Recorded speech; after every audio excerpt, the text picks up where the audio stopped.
vamos a hablar de las emociones y el rendimiento atlético. Vamos a mirar cómo de una u otra forma las emociones tienen una incidencia sobre el rendimiento en los deportistas.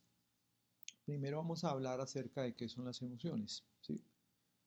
Las emociones son, como aparece acá, son estados afectivos que experimentamos los seres humanos, ¿sí?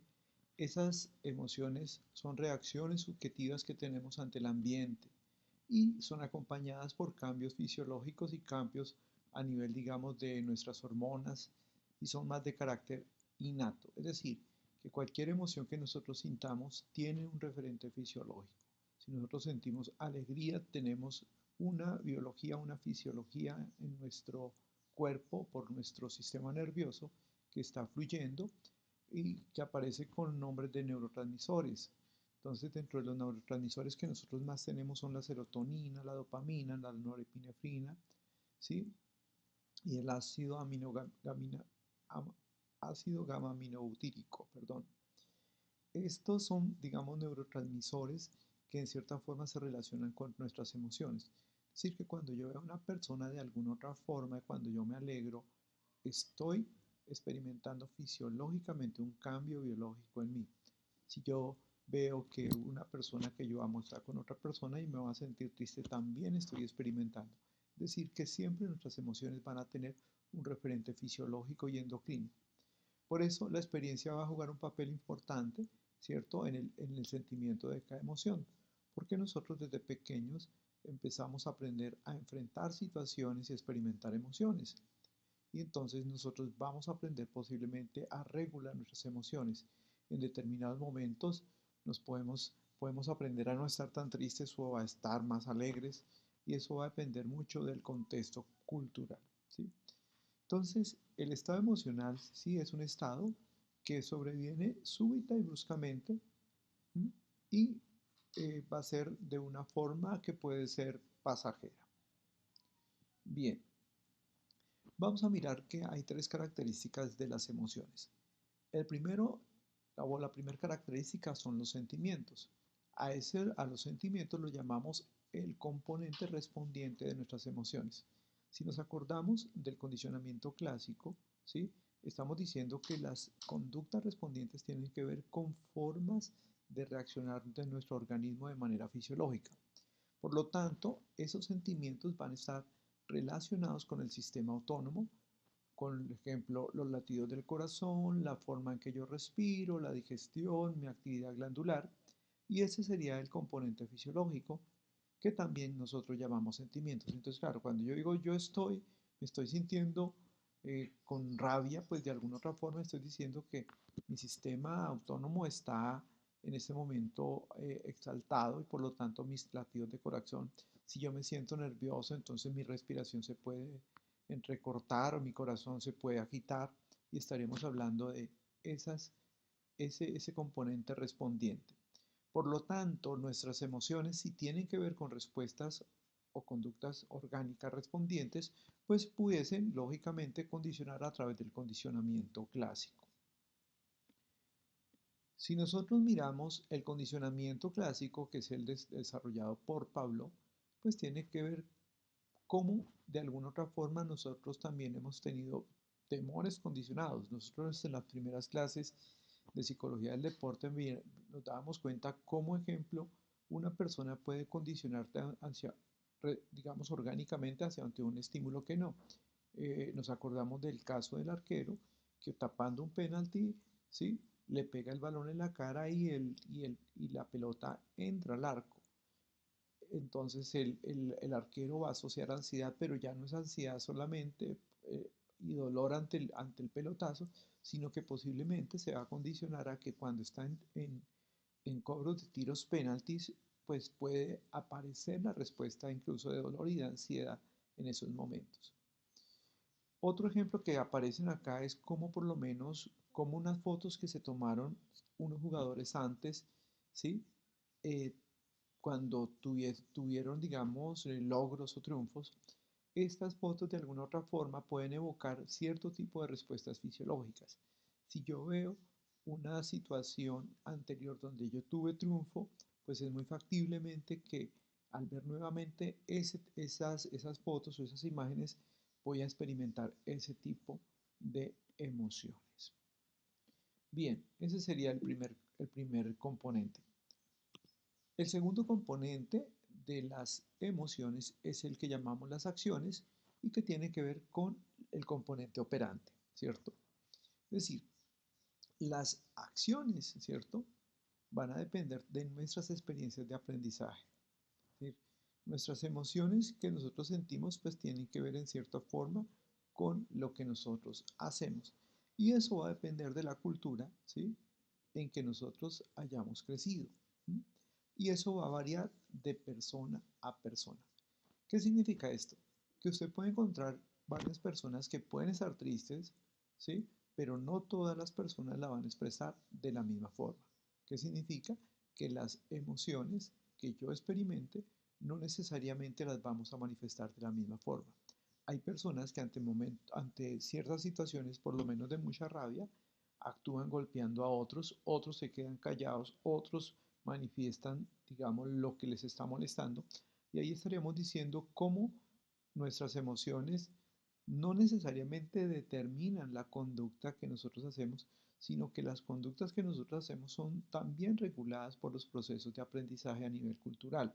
Entonces, yo puedo tener un papá que ante una situación donde a mí me pegan un golpe, mi papá me dice, ¿usted por qué no respondió? ¿Por qué no le pegó al otro? ¿Sí? Otro puede decirme, no, Oscar, usted tiene que aprender a que si algo les pasa, usted tiene que denunciar esto. Entonces, el componente, operante de las emociones, que son las acciones, van a estar muy influidas por los aspectos culturales y por lógico que si tienen que ver con aspectos culturales y son acciones, pues pueden ser también condicionadas por lo que nosotros llamamos condicionamiento operante o condicionamiento de Skinner. Otro componente operante también de las emociones es la conciencia que nosotros tenemos de ella. Entonces, es muy importante, ¿sí?, que nosotros podamos darnos cuenta de qué emociones son las que experimentamos. ¿Eso qué implica? Cómo describimos nuestra emoción y qué conciencia tenemos de la misma. Porque si yo niego la emoción, es muy difícil en cierta forma que yo la pueda trabajar. Si yo le pregunto a un jugador, ¿está nervioso? Y él me dice, no, tranquilo, muy factiblemente el hacer esa negación de la emoción va a ser un elemento pues que no le va a posibilitar rendir de la misma forma que si fuera más, digamos, abierto con esa emoción. Vamos a mirar entonces cuáles son las causas principales de la emoción. Entonces, la primera tiene que ver con la presentación y retirada de reforzadores y la segunda con la presentación y retirada de castigos. Entonces, acá hacemos referencia a la presentación de reforzadores, ¿sí? Y estamos diciendo que cuando entregamos reforzadores a las personas, lo más factible es que se generen emociones como de dicha y felicidad. Me explico, si yo tengo un equipo de fútbol y les digo, hoy si ganamos el campeonato, ustedes van a tener un bono o una bonificación de tanto y fuera de eso vamos a tener una cena en la cual van a poder asistir sus familias, lo más factible es que ese tipo, digamos, de presentación de reforzadores genere emociones como la dicha y la felicidad. No así, si yo les dijera, si ustedes llegan a perder sencillamente, pues van a perder posiblemente el empleo que tienen y por lo tanto les voy a descontar un dinero. ¿Por qué? Porque ahí estaríamos aplicando castigos. Entonces, las causas principales de las emociones tendrían que ver con los reforzadores que damos o con los castigos que se administran frente a eso. Eh, ya entendemos que esa presentación de reforzadores tiene que ver con aquello que se le da, en este caso al jugador, para poder incrementar su desempeño. Y les recuerdo que no necesariamente siempre tenemos que pensar en términos económicos o monetarios o entregar premios, sino que muchas veces las palabras actúan como reforzadores. Un entrenador que poco refuerza a los chicos, pues no va a generar posiblemente emociones de dicha o de felicidad, ejemplo, entre los chicos. Porque, ejemplo, él aplica más castigos que netamente reforzadores. Si nosotros retiramos, cuando hablamos en el segundo aspecto de las causas principales, si nosotros o presentamos castigos o retiramos, ¿cierto? Entonces, reforzadores, pues va a tener incidencia también en el comportamiento. Entonces, la retirada de reforzadores, sí, causa enfado. Claro, si yo ya le dije a un jugador que se va a ganar tanto, pero le digo cada vez que le apliquen una tarjeta amarilla, usted va a pagar esa tarjeta amarilla, pues yo le estoy quitando elementos que han sido o que van a ser reforzadores de su conducta. Por eso aparecen los aspectos de enfado. En algunos momentos, sí, eh, se puede presentar de que cuando pasa esto, que quitamos eso, pueden tener mayor energía, ¿cierto? Y dirigir más esa energía a fines más útiles. ¿M? En otros momentos afecta, digamos, de manera negativa el desempeño del deportista, porque no siempre las personas, ¿sí? Digamos, van a responder de una forma positiva ante el castigo o la retirada de reforzadores. El tercer aspecto, ¿sí? Es la ansiedad, ¿sí? Que se presenta y es la ansiedad es la etiqueta que se la experiencia emocional de encontrarse frente a un evento peligroso. Es decir, que yo cuando siento que algo para mí es peligroso va a surgir la ansiedad. Es muy importante empezar a entender y el aspecto de que nosotros tenemos que tener conciencia sobre nuestras emociones para poder trabajarlas. Ya cuando hablamos de miedo, hablamos de que es una evaluación cognitiva, es decir, que procesa mi mente acerca de un peligro. Me explico, la ansiedad, ¿cierto? Es una experiencia emocional que se da posiblemente de carácter fisiológico, el miedo también, pero la ansiedad no determina en sí a qué es lo que nos parece peligroso. Mientras que en el miedo sí sabemos que eso es algo, hay algo específico que, ejemplo, a nosotros nos causa ese temor. Efectos de, entonces del nerviosismo, ¿sí? Eh, y el miedo. Entonces, el exceso de nerviosismo o el exceso de miedo van a interferir en el rendimiento deportivo. Me explico, nunca vamos a funcionar de la misma forma ante un rival si estamos ansiosos o tenemos miedo. ¿Mm? ¿Por qué? Porque la ansiedad dificulta el proceso de pensamiento en los jugadores. El miedo paraliza. Entonces es muy importante que nosotros en psicología podamos trabajar con las respuestas de ansiedad y temor o miedo que aparecen en los jugadores. ¿Por qué? Coloco el ejemplo más sencillo. Uno puede encontrar jugadores que lo hace, que juegan muy bien, ¿sí? Que juegan muy bien en un entrenamiento, pero cuando llega el partido van a tener dificultades. ¿Por qué? Porque la ansiedad los gobierna y hacen que cometan muchos errores. No significa que ese jugador entonces vaya a ser malo toda la vida para los partidos, no. Lo que tendríamos que mirar es cómo logramos reducir las respuestas de ansiedad y las respuestas de miedo en ese jugador. Ahí vamos a mirar cuáles son las formas más utilizadas que nos sirven a nosotros para poder disminuir la respuesta de ansiedad y de miedo. Entonces, en los efectos del nerviosismo y el miedo, entonces aparece que el excesivo nerviosismo o el miedo van a interferir en ese rendimiento. ¿Por qué?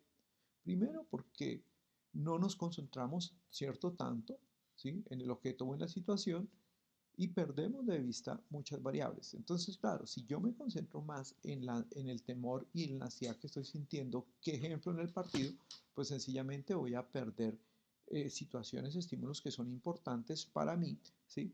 Y que yo tengo que darme cuenta de ellos. Segundo, ¿sí? El estar atento a los cambios fisiológicos consume mucha energía. Si yo estoy pensando, estoy jugado del miedo, tengo temor, pues estoy concentrado mucho más en mí que netamente en los elementos de la situación.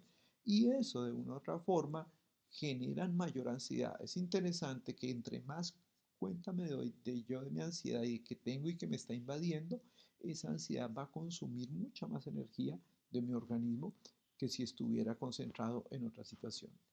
Y el tercer aspecto es que causa una mayor secreción de adrenalina, aspecto que va a influir en la aceleración de rutinas o movimientos sincronizados.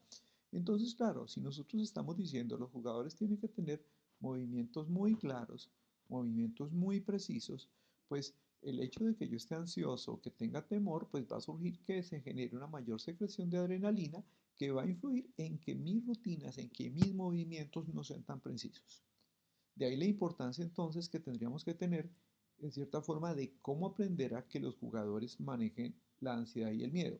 Y es muy importante entender esto, que el miedo y la ansiedad van a ser respuestas muy frecuentes en cualquier deporte o en cualquier deportista. El problema no es experimentarla, el problema es cómo vamos a hacer para trabajar ese tipo de respuestas de ansiedad y de miedo. Bien, miremos entonces cuáles son las estrategias, ¿sí?, para enfrentar el nerviosismo. Y existen 5 estrategias importantes, ¿sí?, para enfrentar ese nerviosismo. El primero es reconocer y cambiar el pensamiento negativo, ¿sí? Esto lo hacemos a través de una técnica de reevaluación cognitiva que la vamos a estar viendo más adelante cuando estemos trabajando lo que tiene que ver con el manejo del pensamiento, ¿sí? Ahorita nos vamos a a priorizar más algunas. La segunda es, es estructurar el ambiente para dejar de prestarle atención a las distracciones y promover los pensamientos relajantes.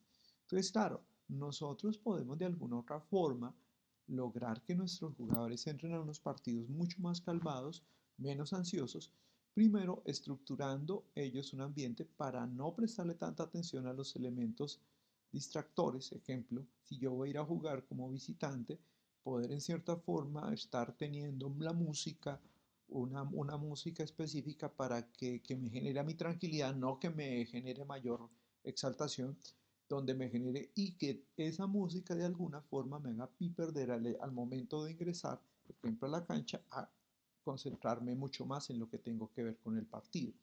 Entonces, de ahí la importancia de que antes de ingresar nosotros a ciertos escenarios, nosotros logremos estructurar un ambiente de paz, ¿sí?, y no netamente de ansiedad y de temor. Vamos a hablar ahora de otra estrategia, ¿sí? La tercera estrategia sería la respiración controlada. Acá vamos a encontrar diferentes tipos de respiración, ¿sí? Y dentro de ellas las más utilizadas se llaman la respiración diafragmática y la respiración holotrópica. En la respiración diafragmática, que es una respiración muy sencilla, ¿sí?, y que ustedes pueden conseguir videos en YouTube también, ¿sí?, acerca de cómo se hace la respiración diafragmática. ¿Por qué? Porque es muy importante aprender a respirar. La gente cree saber respirar, piensa que sabe respirar y la gente dice, pues claro, porque yo respiro. El problema es que respirar utilizando la musculatura diafragmática no es lo mismo a la respiración agitada que se da en la ansiedad. Ustedes van a observar por lo menos que pueden encontrar personas que cuando están en estado de ansiedad respiran de esta forma. Y si se dan cuenta, las respiraciones son cortas, el aire no ingresa completamente a los pulmones, ¿sí? Y por lo tanto la oxigenación del cerebro y de la sangre no es la misma. Por lo tanto, la respuesta de ansiedad se aumenta. ¿Qué se ha encontrado en psicología y en fisiología? Que en la medida en que nosotros mejor respiremos, mayor va a ser el grado de distensión y de calma en las personas. Entonces, para poder, en cierta forma, aprender a respirar diafragmáticamente, tenemos que aprender a tomar aire por nuestra nariz, exhalarlo por la boca, ¿sí? Y ustedes van a encontrar por lo menos, como les digo en YouTube, un tutorial o varios tutoriales donde enseñan a respirar diafragmáticamente. Es muy importante que ustedes vean cuáles son esos pasos. Primero, uno de los pasos que más se utilizan es que la respiración se puede hacer parado o se puede hacer sentado. Si lo hiciéramos de manera parada, ¿sí?, la persona tendría que relajarse, soltar sus brazos completamente, poner una mano en su estómago y la otra en el pecho, ¿sí?, y empezar a tomar. Se trataría de que la persona al tomar respiración no mueva la mano de su pecho, sino que la mano que se mueve es la mano que está tocando la parte del estómago. ¿Esto por qué sucede? Porque cuando nosotros tomamos la respiración completamente profunda, nuestros pulmones se llenan y hacen que nuestro diafragma tenga que salirse, ¿sí?, para poder dejar que se ingrese el aire a los pulmones. Este tipo de respiración, que es muy sencilla, ha generado muchos beneficios cuando las personas están presentando mucha tensión o mucha ansiedad. De ahí que si usted por lo menos combina la estrategia 2, que es estructurar un ambiente de música, y la estrategia 3, que es empezar a respirar de manera diafragmáticamente, ¿sí? Pues usted posiblemente va a empezar a disminuir los niveles de ansiedad que se pueden dar en la competición o en la parte de la precompetición.